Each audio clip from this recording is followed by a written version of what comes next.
पिताजी जिला कैमूर में सिविल सेवा सर्विस से रिटायर हो घर आ चुके हैं। घर में 3 बहू बेटे और 2 उनकी बेटियां हैं। काफी खुशहाल परिवार है। मैं घर की सबसे बड़ी बहू होने के नाते मेरा उत्तरदायित्व भी बड़ा है।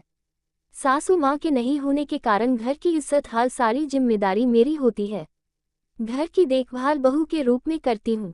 पिताजी बहुत ही भले, अच्छे, सबको इज्जत देने वाले सहनशील व्यक्ति है। अपनी सारी दुनिया परिवार को समझते हैं, सबकी खुशी चाहते हैं, सबका ख्याल रखते हैं। अपने पैसों से घर का सारा खर्चा चलाना, सभी बच्चों को पढ़ाना लिखाना, योग्य बनाकर पैरों पर खड़ा करना, कोई कमी नहीं करते। बोलते हैं कि शिक्षित परिवार ही शिक्षित समाज का निर्माण करता है। पिताजी अपने पेंशन का पैसा भी नहीं रख पाते ताकि मेरा परिवार, बेटा बहू सब खुश रहे। सबको पढ़ा लिखा कर स्वावलंबी बनाना है ताकि कोई किसी पर आश्रित ना रहे। मेरा जीवन कम दिन का रह गया है। मेरी एक सबसे छोटी बिटिया रानी है, उसका भी अच्छे परिवार देख हाथ पी लेकर निश्चिंत हो जाऊंगा। भाइयों की सबसे लाडली छोटी बहन धूमधाम से अच्छे घर में शादी करेंगे। पिताजी शादी के लिए रईस परिवार, खानदानी लड़का, नौकरी हो तलाश में लगे रहें। कहीं बात नहीं बनी, दहेज को लेकर चिंतित रहने लगे। खाते पीते सोते जागते बस एक ही बात मन में रहती कि कैसे बेटी की शादी करे। अच्छा घर परिवार मिल जाता तो शादी कर निश्चिंत हो जाते। पिताजी गुमसुम रहने लगे, मन ही मन उदास। मुझसे देखा नहीं गया कि आखिर बात क्या है। सबको खुश रखने वाले आजकल उदास क्यों है। मैं पिताजी के लिए नाश्ता लेकर उनके पास गई और उदास रहने का कारण पूछा। पहले तो टाला, नहीं बताना चाहा, लेकिन मैं हार नहीं मानी, पूछती रही। बहुत कोशिश के बाद पिताजी बोले कि बेटी तुम तो बहू हो, सबका कितना ख्याल करती हो। मेरे अपने 3 बेटे हैं, सारा जीवन कमाया, सब कुछ किया, पढ़ाया लिखाया, किसी प्रकार की कमी महसूस नहीं होने दिया। आज वही बेटा हाल तक नहीं पूछते कि पिताजी आप कैसे हो। तनिक भी नहीं सोच रहा कि छोटी बहन सयानी हो गई है, कैसे शादी ब्याह होगा। तुम अपने पति प्रवीण से बोलो ना, मुझे तो अपने पति से बात किए कितने दिन हो गए थे, बात करने को तरस गई हूँ। वो अपने काम में इतने उलझे हुए हैं कि पत्नी को भी नहीं पूछ पाते। तीनों भाई पत्नियों की सुनते कहाँ है, लेकिन ये बात मैं पिता जी को बता नहीं सकती थी, वो और परेशान हो जाते। मैं बोली कि आप परेशान ना हो पिताजी, शाम को सब एक साथ होंगे तो बात होगी। शाम हुआ, घर में सब एकत्रित हुए। इस बात को सबके सामने रखी। मैं पिताजी का चिंता का कारण बताया।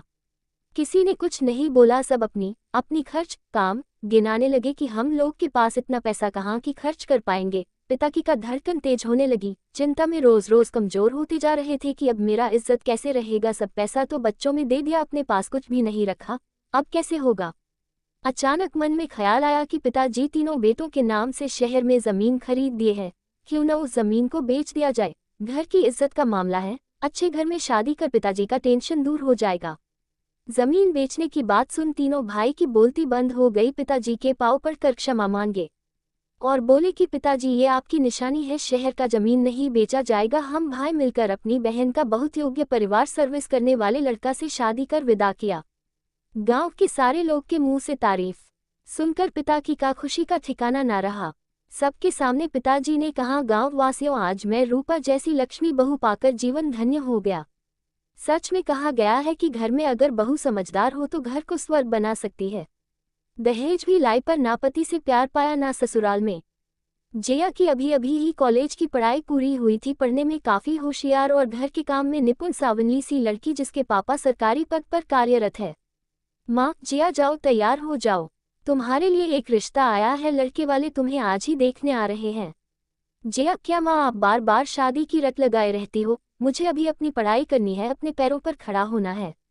माँ, मुझे कुछ नहीं सुनना, जाओ तैयार हो जाओ। इतने में ही दरवाजे की घंटी बजी। मेहमान आ चुके थे। जया को बुलाया गया। लड़का लड़की एक दूसरे को पसंद भी आ गए। मयंक की माँ, हमें ये रिश्ता मंजूर है, आप शादी की तारीख तय कीजिए। तारांकन, हम यहाँ से बहू नहीं बेटी लेकर जा रहे हैं। मयंक भी प्राइवेट कॉलेज में प्रोफेसर है, हालांकि लड़के के पिता की भूस की टाल है। जया के पिता ने ये सोचकर रिश्ता गरीब घर में तय कर दिया कि गरीब घर में काफी मान सम्मान मिलता है, लड़का भी पढ़ा लिखा है और जया भी राजी है। जया की शादी काफी धूमधाम से की गई। मयंक की माँ, हमें ये रिश्ता मंजूर है, आप शादी की तारीख तय कीजिए। तारांकन, हम यहाँ से बहू नहीं बेटी लेकर जा रहे हैं। मयंक भी प्राइवेट कॉलेज में प्रोफेसर है, हालांकि लड़के के पिता की भूस की टाल है। जया के पिता ने ये सोचकर रिश्ता गरीब घर में तय कर दिया कि गरीब घर में काफी मान सम्मान मिलता है, लड़का भी पढ़ा लिखा है और जया भी राजी है। जया की शादी काफी धूमधाम से की गई। ससुराल पहुंचने के बाद मयंक की मां आज जया की मुंह दिखाए है, जाओ जया तैयार हो जाओ। जया की मुंह दिखाए हुई काफी पैसे चीज मिली पर उसे कुछ भी नहीं दिया गया, सारा जेवर उसके पिताजी ने ही दिया। जया को 2 दिन बाद ही मायके लौटना था। पहली बार पग फेरों के लिए ससुर जी के साथ भेजा गया लेकिन उसे कोई रुपए नहीं दिए गए। जया के घर पहुंचते ही सब बहुत खुश हो गए। बहनें चलो जया दी पार्टी दो, जीजू ने तो खूब पैसे दिए होंगे, दुल्हनिया को सहेलियों ने छेड़ते हुए कहा। जया हाँ पार्टी दे दूंगी। जया उदास होगी। जब जया दोबारा ससुराल गई तब जया को पता चला कि ससुराल में जो भी है उसके घर से मिला वही बड़ा सामान है और ससुराल में छोटा मोटा सामान, मसाले, सब्जियां, कुछ खाने का सामान और गैस चूल्हा, जहां तक कि जिस घर में शादी होकर आए है वो दूसरे का है। मयंक की चाची का घर है, जॉइंट फैमिली है। शादी से पहले अच्छी खासी सैलरी भी बताई थी। शादी के 10 दिन बाद ही जया को घर के काम के लिए बोल दिया गया।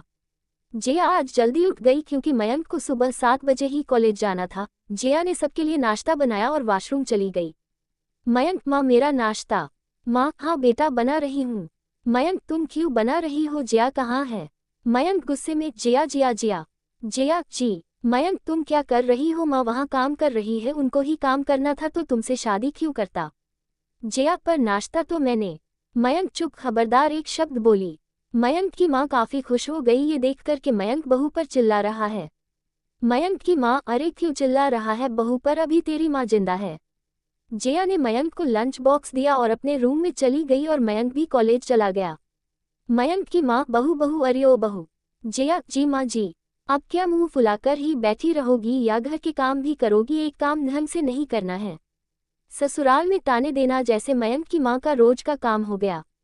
जया ये सोचकर शाम का काम जल्दी के लेती कि जब जब मयंक आ जाएंगे तो उनके साथ बैठकर बातें करूंगी। जया ने अपना काम फिनिश किया और रूम में चली गई और जब मयंक कॉलेज से वापस आया देखा माँ काम कर रही है। मयंक जया जया गुस्से में रूम में गया। जया क्या हुआ? मयंक तुझे शर्म नहीं आती? तेरी माँ ने तुझे यही संस्कार दिए हैं? और जया पर हाथ उठा दिया। जया जब भी कुछ पैसे मांगती मयंक उसे गालियां देता, लड़ाई झगड़ा करता, उससे यही कहा जाता कि बचते ही नहीं है, यहाँ क्या जरूरत है। जब जब मायके जाती और मयंक को साथ चलने की कहती मयंक किसी ना किसी बहाने से टाल देता और बोलता पापा है ना छोड़ आएंगे। तब भी पैसों की बोलती, तब भी यही कहा जाता अपने मायके जा रही है, पैसों की क्या जरूरत है, तेरे माँ बाप को क्या मेरी भी कमाई खानी है या तेरा खर्चा नहीं उठा पाते। शादी के कई साल बीत गए, सब झेलते झेलते मयंक की वही गालियां, वही मारपीट, सास के ताने, मायके वालों को कोसते सुनते, मायके वालों को कोसते सुनते, जया को ताने, मयंक का किसी दूसरी लड़की के साथ अफेयर, उससे घंटों बातें करना, उसकी आंखों में आंखें डालकर झूठ बोलना, यहाँ तक कि उसके मायके में किसी अपने की मौत होने पर भी मयंक कभी उसके साथ नहीं गया, ना कभी उसे गले से लगाया। जया ने कई सालों में बहुत कुछ झेला। प्रेगनेंसी टाइम, डिलीवरी टाइम जब मयंक उसके साथ नहीं था, जया का सब बदला, उम्र बदली, घर बदला, वंश बढ़ाया, नहीं बदला तो मयंक और मयंक की मां का स्वभाव, उसके रिश्तेदारों का भी, जया को ताने देना, बात बातम टोंट कसना। सब झेलने के बाद एक रोज जया ने सास को जवाब दे ही दिया, मैं आपको माँ माँ कहती रही, आपने मुझे कभी बेटी नहीं समझा। सासू माँ आप तो मुझे बेटी बना कर लाई थी, आपने तो मुझे बहू का भी हक नहीं दिया। आप चाहती तो एक औरत होने के नाते मेरा साथ देती। संदेश, हर गरीब घर में इज्जत नहीं मिलती, वो समय गया जब तारांकन गरीब लोग इज्जत करते थे, ये कलयुग तारांकन है। लोग गरीबी का भी फायदा उठाते हैं, जिसका लेवल खुद गिरा होगा वो तुम्हें कभी इज्जत नहीं देगा, इसलिए बेटी का रिश्ता हमेशा सोच समझ कर करें। सासू माँ आप मुझे बेटी बना कर लाई थी लेकिन बहू का भी हक नहीं दिया।